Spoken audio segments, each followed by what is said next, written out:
Capítulo 1. La historia de Bill.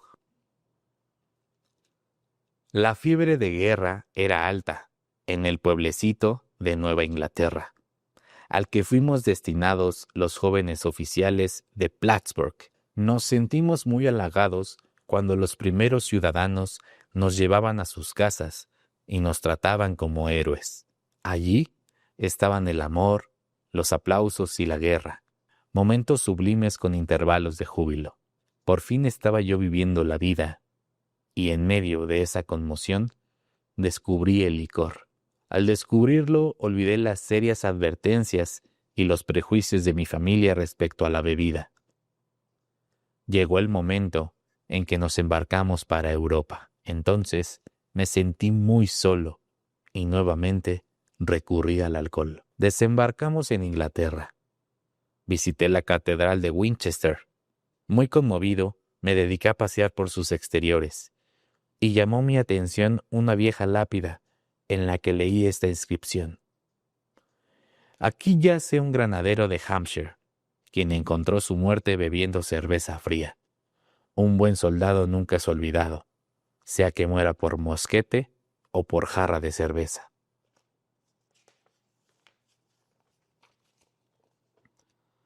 Amenazadora advertencia a la que no hice caso. Veterano de guerra en el extranjero, a la edad de 22 años, regresé a mi hogar. Me imaginaba ser un líder, porque no era cierto que los hombres de mi batería me habían dado una muestra de su especial estimación. Yo imaginaba que, por mi talento para el liderazgo, llegaría a estar al frente de importantes empresas que manejaría con sumo aplomo. Seguí un curso nocturno de leyes y obtuve un empleo como investigador en una compañía de seguros. Había emprendido el camino para el logro del triunfo y le demostraría al mundo lo importante que yo era. Mi trabajo me llevaba a Wall Street y poco a poco empecé a interesarme en el mercado de valores, en el que muchos perdían dinero, pero algunos se hacían muy ricos. ¿Por qué no había de ser yo uno de esos afortunados? Estudié economía y comercio a la vez que leyes. Como alcohólico potencial que era, estuve a punto de ser suspendido en leyes. En uno de los exámenes finales, estaba demasiado borracho para pensar o escribir. Aunque mi manera de beber todavía no era continua. Preocupaba a mi esposa. Teníamos largas conversaciones al respecto, en las que yo desvanecía sus temores argumentando que los hombres geniales concebían mejor sus proyectos cuando estaban borrachos, y que las más majestuosas concepciones de la filosofía habían sido originadas así. Cuando terminé el curso de leyes, comprendí que esa profesión no era para mí. El atrayente torbellino de Wall Street me tenía en sus garras. Los líderes en los negocios y en las finanzas eran mis héroes. De esta aleación de la bebida y especulación, comencé a forjar el arma que un día se convertiría en un boomerang y casi me haría pedazos. Viviendo modestamente, mi esposa y yo ahorramos $1,000 que invertimos en unos valores que entonces estaban en un precio bajo y que no eran muy populares. Acertadamente, pensé que algún día tendrían una considerable alza. No pude convencer a mis amigos, corredores de bolsa, para que me enviaran en una gira para visitar fábricas y otros negocios. Sin embargo, mi esposa y yo decidimos hacerla. Desarrollé la teoría de que la mayoría de la gente perdía dinero con los valores debido a una falta de conocimiento de los mercados. Después, descubrí muchos otros motivos. Renunciamos a nuestros empleos y emprendimos la marcha en una motocicleta, cuyo carro lateral abarrotamos con una tienda de campaña, cobertores, una muda de ropa y 3 enormes libros de consulta para asuntos financieros. Nuestros amigos pensaron que debía nombrarse una comisión para investigar nuestra locura. Tal vez tenían razón. Había tenido algunos éxitos con la especulación y por ello teníamos algún dinero. aunque una vez tuvimos que trabajar en una granja para no tocar nuestro pequeño capital. Este fue el último trabajo manual honrado que haría en mucho tiempo. En un año recorrimos toda la parte este de los Estados Unidos.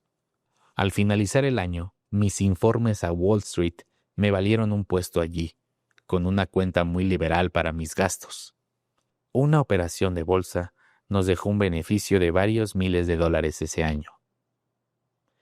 Durante unos cuantos años más, la fortuna me deparó dinero y aplausos. Había triunfado.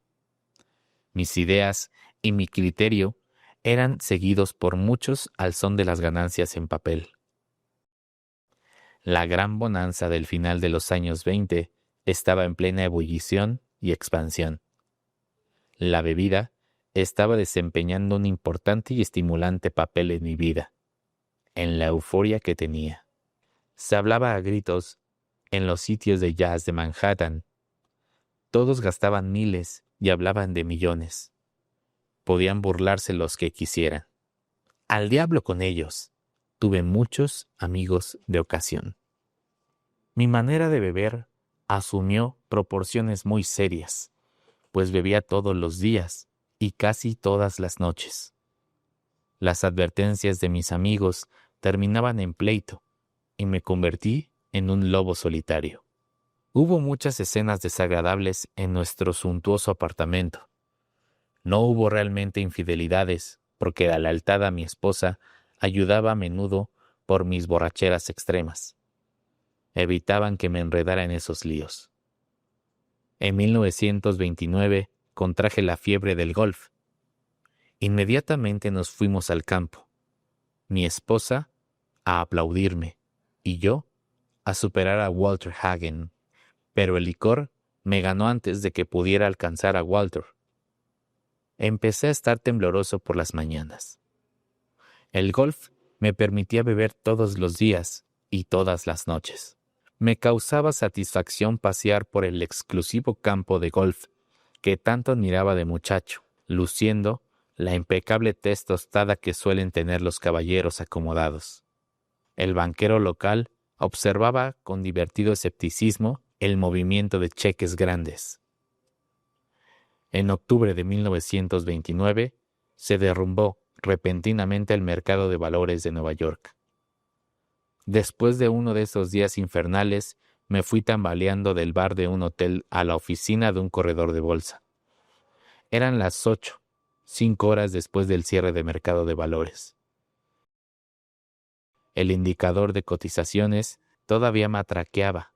Azorado, vi una pulgada de la cintilla con la inscripción XYZ-32. En la mañana estaba a 52. Estaba arruinado, y muchos de mis amigos también. Los periódicos daban las noticias de individuos que saltaban de las distintas torres de Wall Street. Eso me repugnó. Yo no saltaría. Regresé al bar. Mis amigos habían perdido varios millones. ¿De qué me preocupaba yo? Mañana sería otro día. Mientras bebía, la antigua y fiera determinación de triunfar se apoderó de mí nuevamente. A la mañana siguiente, telefoné a un amigo de Montreal. Le quedaba bastante dinero y creía que era mejor que yo fuera a Canadá. Para la primavera, estábamos viviendo en la forma a que nos habíamos acostumbrado. Me sentía como Napoleón regresando de Elba. Para mí no habría Santa Elena. Pero la bebida me ganó la partida otra vez, y mi generoso amigo tuvo que despedirme. Esta vez estábamos arruinados. Nos fuimos a vivir con los padres de mi esposa. Encontré trabajo, y lo perdí luego por causa de una pelea con un taxista. Gracias a Dios, nadie sospecharía que no iba a tener un empleo real en 5 años, ni estar sobrio casi ni un solo momento.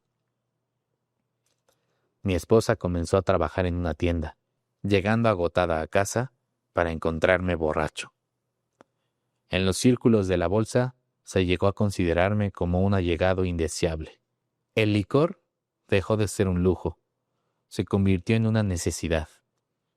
Mi dosis cotidiana era de 2 a 3 botellas de ginebra, de fabricación casera. En ocasiones, alguna pequeña operación me dejaba unos cientos de dólares, con los que pagaba mis deudas en bares y tiendas de comestibles. Esta situación se prolongaba indefinidamente, y empecé a despertar tremendamente tembloroso. Necesitaba beberme una copa de ginebra seguida de media docena de botellas de cerveza para poder desayunar. A pesar de esto, aún creía que podía controlar la situación, y tenía periodos de sobriedad que hacían renacer las esperanzas de mi esposa. Paulatinamente, las cosas se empeoraban. Tomó posesión de la casa el hipotecario. Murió mi suegra, mi esposa y mi suegro enfermaron. En esos días se me presentó la oportunidad de un negocio prometedor. Las acciones estaban en el punto más bajo de 1932 y de alguna manera yo había formado un grupo de compradores. Mi participación en las utilidades sería ventajosa. Pero entonces emprendí una borrachera tremenda y esa oportunidad se esfumó. Desperté. Eso no podía seguir. Me di cuenta de que no podía tomar ni una copa. Dejaría de beber para siempre. Anteriormente, había hecho muchas promesas, pero esta vez mi esposa notó con alegría que había seriedad en mi actitud, y así era. Poco después llegué borracho a la casa. No había hecho ningún esfuerzo para evitarlo. ¿Dónde estaba mi firme resolución? Sencillamente no lo sabía. Alguien me había puesto una copa enfrente y la tomé. ¿Estaba yo loco? Empecé a pensarlo, porque tamaña falta de perspectiva parecía acercarse a la locura. Renovando mi resolución, hice otra prueba. Pasó algún tiempo, y la confianza empezó a ser reemplazada por el engreimiento.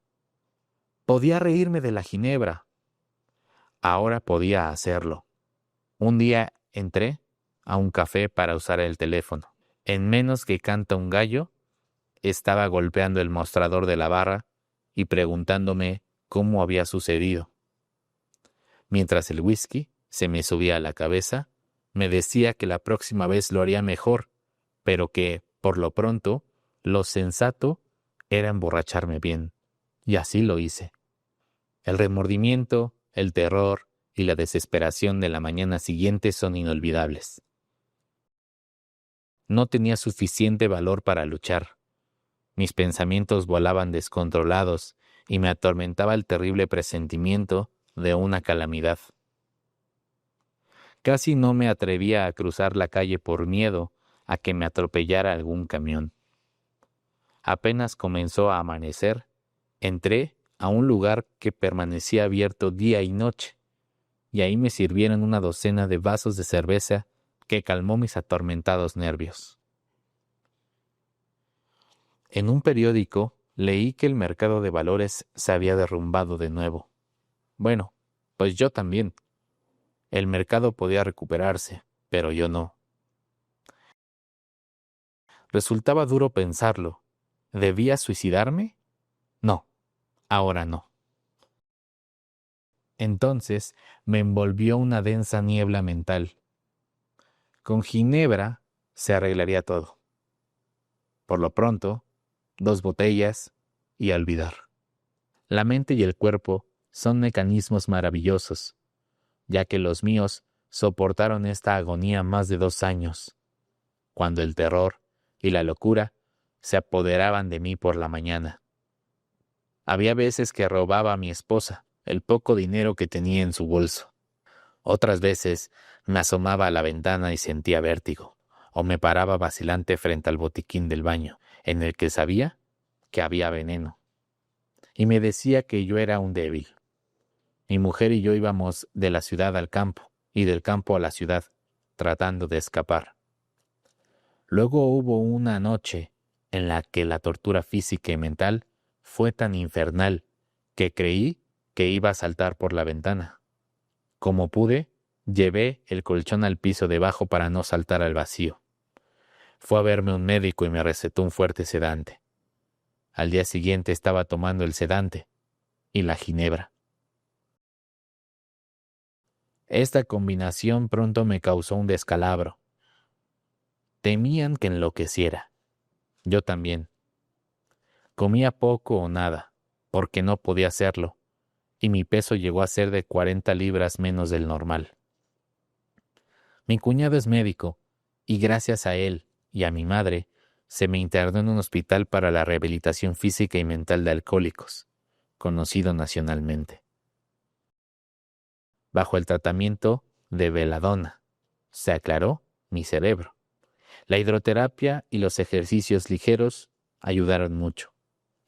Lo mejor de todo fue que conocí a un médico que me explicó mi caso diciéndome que aunque yo había actuado egoísta e imprudentemente, también era cierto que estaba gravemente enfermo física y mentalmente.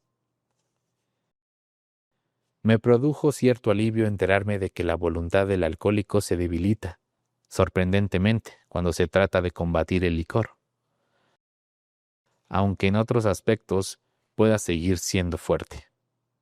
Estaba explicado mi proceder ante un deseo vehemente de dejar de beber. Comprendiéndome ahora, me sentí alentado por nuevas esperanzas.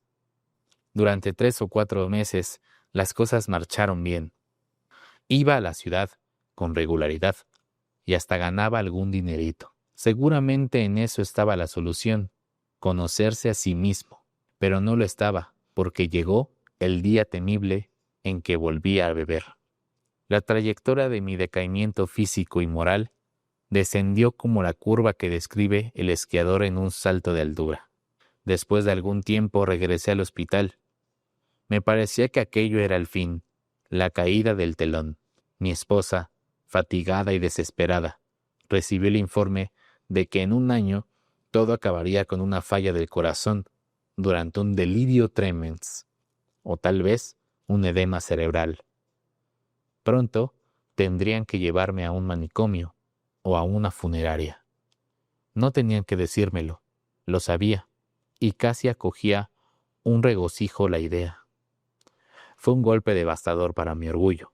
Yo, que tenía un concepto tan bueno de mí mismo, de mis aptitudes, de mi capacidad para vencer obstáculos, estaba por fin acorralado. Ahora me sumiría en la oscuridad, uniéndome al interminable desfile de borrachines que me precedían. Pensé en mi pobre esposa. A pesar de todo, habíamos sido muy felices. ¿Qué no hubiera dado yo para poder reparar los daños? Pero eso ya había pasado. No hay palabras para describir la soledad y la desesperación que encontré en ese cenagal de autocompasión. Sus arenas movedizas se extendían por todos lados. No pude más. Estaba hundido. El alcohol era mi amo. Tembloroso salí del hospital totalmente doblegado. El temor me sostuvo sin beber por algún tiempo, pero volvió la locura insidiosa de la primera copa, y el día del armisticio de 1934 volví a beber. Todos se resignaron a la certeza de que se me tendría que encerrar en algún sitio, o que dando tumbos llegaría a mi fin miserable. Qué oscuro parecía todo antes del amanecer. En realidad, eso era el principio de mi última borrachera. Pronto sería lanzado como por una catapulta hacia lo que me da por llamar la cuarta dimensión de la existencia. Llegaría a saber lo que son la felicidad y la tranquilidad, el ser útil en un modo de vivir que va siendo más maravilloso a medida que transcurre el tiempo. Al finalizar aquel frío mes de noviembre, estaba sentado en la cocina de mi casa bebiendo. Con cierta satisfacción pensé que tenía escondida suficiente ginebra para esa noche y el día siguiente.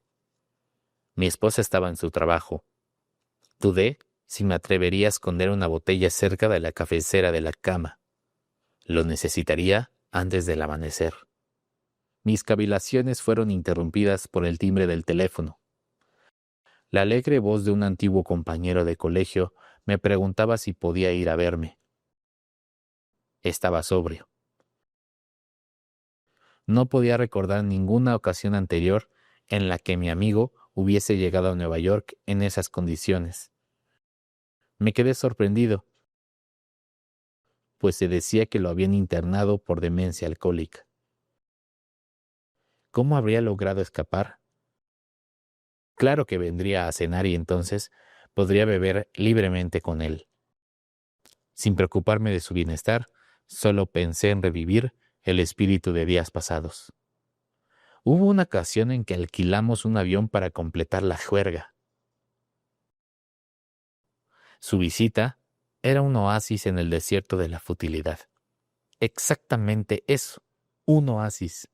Los bebedores son así. Se abrió la puerta y ahí estaba él, fresco el cutis y radiante. Había algo en sus ojos. Era inexplicablemente diferente. ¿Qué era lo que había sucedido? En la mesa le serví una copa. No la aceptó. Desilusionado pero lleno de curiosidad, me preguntaba qué le habría sucedido al individuo. No era el mismo. Vamos, ¿de qué se trata?, le pregunté. Me miró a la cara con sencillez y sonriendo me contestó. Encontré la religión. Me quedé estupefacto. Así que era eso. El pasado verano un alcohólico chiflado y ahora, sospechaba, un poco más chiflado por la religión. Tenía esa mirada centellante. Sí, el hombre ciertamente ardía en fervor. Pero, ¿qué dijera disparates si así lo convenía? Además, mi ginebra duraría más que sus sermones. Pero no desvarió. En una forma muy natural, me contó que se habían presentado 2 individuos ante el juez solicitando que se suspendiera su internación. Habían expuesto una idea religiosa sencilla y un programa práctico de acción. Hacía 2 meses de eso, y el resultado era evidente de por sí. Surtió efecto. Había venido para pasarme su experiencia, si yo quería aceptarla. Me sentía asustado, pero a la vez interesado. Tenía que estarlo, puesto que no había más remedio para mí. Estuvo horas hablando. Los recuerdos de la niñez acudieron a mi memoria. Parecía estar sentado en la falda de la colina, como en aquellos tranquilos domingos, oyendo la voz del ministro. Recordé la promesa del juramento de temperancia, que nunca firmé. El desprecio bonachón de mi abuelo hacia alguna gente de la iglesia y sus actos. Su insistencia en que los astros realmente tenían su música, y también su negación del derecho que tenía el ministro de decirle cómo interpretar las cosas. Su falta de temor de hablar de esto poco antes de morir. Estos recuerdos surgían del pasado. Me hacían sentir un nudo en la garganta. Recordé aquel día en la pasada guerra, en la catedral de Winchester. Siempre había creído en un poder superior a mí mismo. Muchas veces me había puesto a pensar en estas cosas. Yo no era ateo. Pocas personas lo son en realidad, porque esto significa tener una fe ciega en la extraña proposición de que este universo se originó de la nada y que marcha raudo, sin destino. Mis héroes intelectuales, los químicos, los astrónomos, hasta los evolucionistas, sugerían que eran grandes leyes y fuerzas las que operaban. A pesar de las indicaciones contrarias, casi no tenía duda de que había de por medio una fuerza y ritmo poderosos. ¿Cómo podría haber leyes tan perfectas e inmutables sin que hubiera una inteligencia? Sencillamente tenía que creer en un espíritu del universo, que no sabe de tiempo ni limitaciones. Pero solo hasta aquí. De los clérigos y de las religiones del mundo, de eso, precisamente, era de lo que yo me separaba. Cuando me hablaban de un Dios personal que era amor, poder sobrehumano y dirección, me irritaba y mi mente se cerraba en esa teoría. A Cristo le concedía la certeza de ser un gran hombre, no seguido muy de cerca por aquellos que lo invocaban. Su enseñanza moral, óptima, había adoptado para mí lo que me parecía conveniente y no muy difícil. De los demás, no hacía caso. Las guerras que se habían librado, los incendios y los embrollos que las disputas religiosas habían provocado me causaban repugnancia.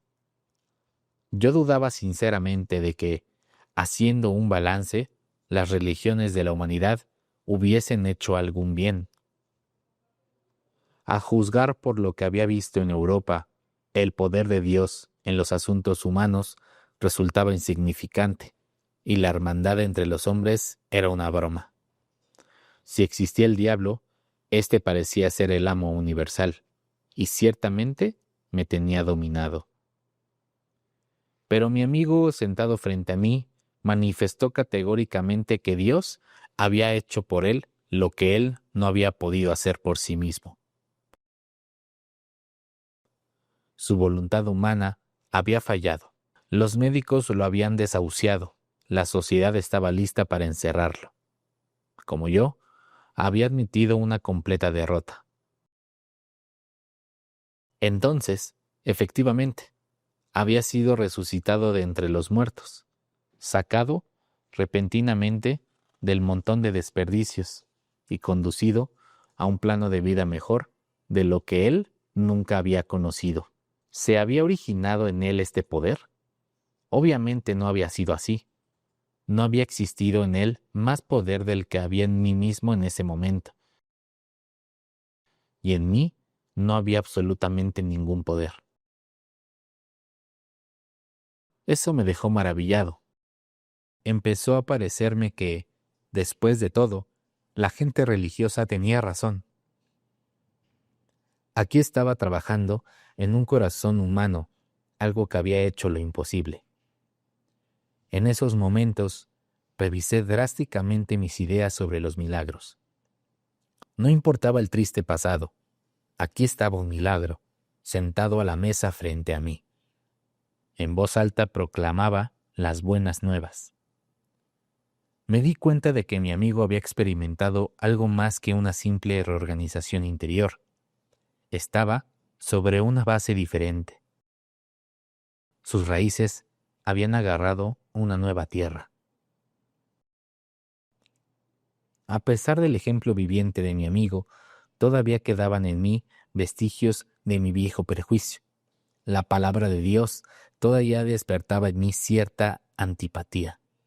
Y este sentimiento se intensificaba cuando se hablaba de que podía haber un Dios personal. Esta idea no me agradaba. Podía aceptar conceptos tales como inteligencia creadora, mente universal o espíritu de la naturaleza, pero me resistía al concepto de un zar de los cielos, por más amoroso que fuera su poder. Desde entonces, he hablado con decenas de personas que pensaban lo mismo. Mi amigo sugirió lo que entonces parecía una idea original. Me dijo, ¿por qué no escoges tu propio concepto de Dios? Esto me llegó muy hondo. Derritió la montaña de hielo intelectual a cuya sombra había vivido y tiritado muchos años.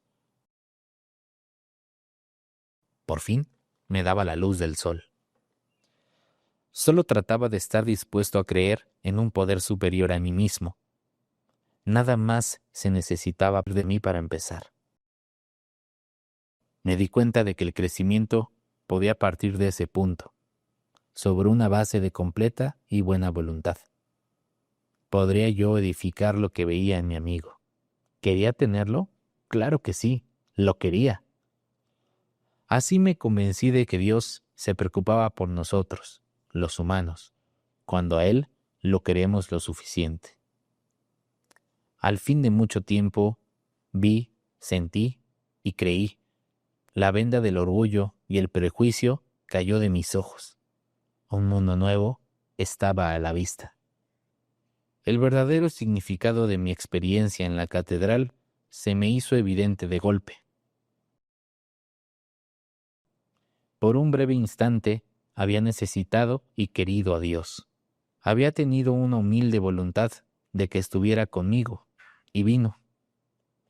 Pero su presencia fue borrada por los clamores mundanos, más aún por los que bullían dentro de mí. Y así ha sido siempre. Qué ciego estaba yo. En el hospital me quitaron el alcohol por última vez. Se consideró indicado el tratamiento, porque daba señales de delirium tremens. Allí me ofrecí humildemente a Dios, tal como lo concebía. Entonces, para que se hiciera en mí su voluntad, me puse incondicionalmente a su cuidado y bajo su dirección. Por primera vez admití que por mí mismo no era nada, que sin él estaba perdido. Sin ningún temor encaré mis pecados y estuve dispuesto a que mi recién encontrado amigo me los quitara de raíz. Desde entonces no he vuelto a beber ni una sola copa. Mi compañero de escuela fue a visitarme y lo puse al tanto de mis problemas y mis deficiencias. Hicimos una lista de las personas a quienes había dañado o contra las que había resentimientos. Yo expresé mi completa disposición para acercarme a esas personas, admitiendo mis errores. Nunca debería criticarlas. Repararía esos daños lo mejor que pudiese. Pondría a prueba mi manera de pensar con el nuevo conocimiento consciente que tenía de Dios. De esta forma, el sentido común se convertiría en sentido no común. Cuando estuviera en duda, permanecería en quietud y lo pediría a Él la dirección y fortaleza para enfrentarme a mis problemas tal y como Él los dispusiera. En mis oraciones nunca pediría para mí, excepto cuando mis peticiones estuviesen relacionadas con mi capacidad para servir a los demás. Solamente entonces podría yo esperar recibir, pero eso sería en gran escala. Mi amigo prometió que cuando hiciera todo esto, entraría en una nueva relación con mi Creador, que tendría los elementos de una manera de vivir que era la respuesta a todos mis problemas. La creencia en el poder de Dios, más la suficiente buena voluntad y honradez y humildad para establecer y mantener el nuevo orden de cosas, eran los requisitos esenciales. Sencillo, pero no fácil. Tenía que pagarse un precio. Significaba la destrucción del egocentrismo. En todas las cosas debía acudir al Padre de la Luz, a quien preside sobre todos nosotros. Estas eran proposiciones revolucionarias y drásticas, pero en el momento en el que las acepté, el efecto fue electrificante. Tuve una sensación de victoria, seguida por una paz y serenidad como nunca había conocido. Había una confianza total. Me sentí transportado, como si me invadiera el aire puro de la cumbre de una montaña. Dios llega a la mayoría de los hombres gradualmente, pero su impacto en mí fue súbito y profundo. Momentáneamente me alarmé y llamé a mi amigo el doctor para preguntarle si yo todavía estaba cuerdo. Escuchó sorprendido mientras yo hablaba.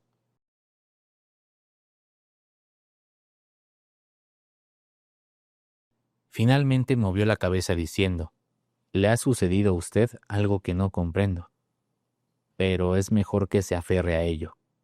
Cualquier cosa es mejor que lo que tenía usted».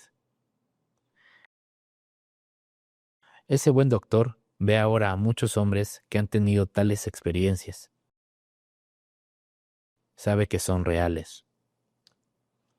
Mientras estuve en el hospital, me vino la idea de que había miles de alcohólicos desahuciados que estarían felices de tener lo que yo tan gratuitamente se me había dado. Tal vez podría ayudar a alguno de ellos. Ellos, a su vez, podrían trabajar con otros. Mi amigo había hecho hincapié en la absoluta necesidad de demostrar estos principios en todos los actos de mi vida. Era particularmente imperioso trabajar con otros, tal como él lo había hecho conmigo. La fe sin obras es fe muerta, me dijo, y cuán cierto es tratándose de alcohólicos. Porque si un alcohólico deja de perfeccionar y engrandecer su vida espiritual a través del trabajo y del sacrificio por otros, no podrá sobrellevar las pruebas y decaimientos que con certeza vendrán más adelante.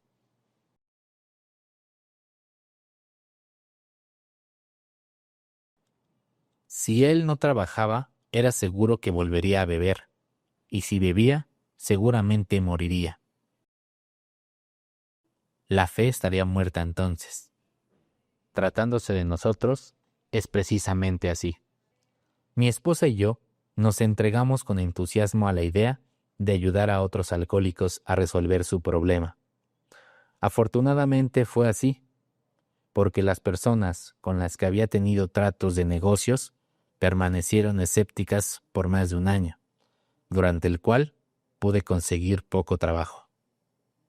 No estaba muy bien entonces. Me acosaban las olas de autocompasión y de resentimiento. Esto, a veces, casi me llevaba a la bebida.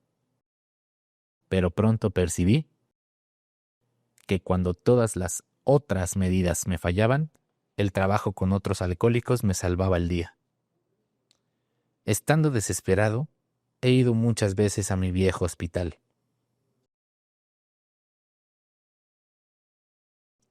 Al hablar con alguien de allí, me sentí asombradamente reanimado, parado sobre mis propios pies. Es un plan de vida que funciona cuando las cosas se ponen duras.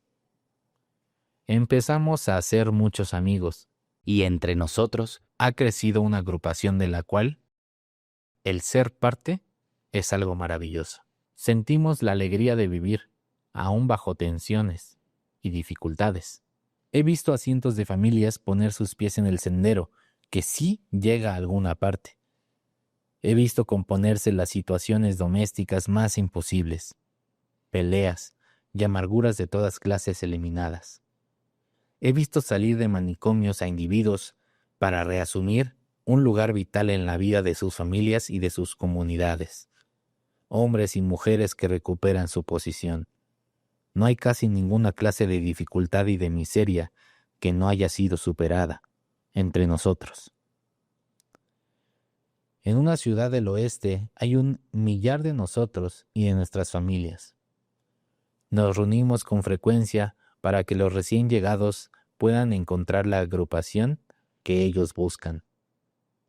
A estas reuniones informales suelen asistir entre 50 y 200 personas.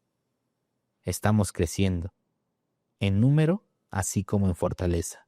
Un alcohólico en sus copas es un ser despreciable. Nuestra lucha con ellos puede ser fatigosa, cómica o trágica. Un infeliz se suicidó en mi casa. No podía o no quería darse cuenta de nuestra manera de vivir. Sin embargo, dentro de todo esto queda un amplio margen para divertirse. Me imagino que algunos pueden escandalizarse ante esta mundanalidad y ligereza. Pero detrás de esto hay una gran seriedad. La fe tiene que operar en y a través de nosotros las 24 horas del día. O de lo contrario, pereceremos. La mayoría de nosotros creemos que ya no necesitamos buscar más la utopía. La tenemos entre nosotros, aquí y ahora. Aquella sencilla charla de mi amigo en la cocina de mi casa se multiplica más, cada día, en un círculo creciente de paz en la tierra y de buena voluntad para con los hombres. Bill W., cofundador de Alcohólicos Anónimos, murió el 24 de enero de 1971.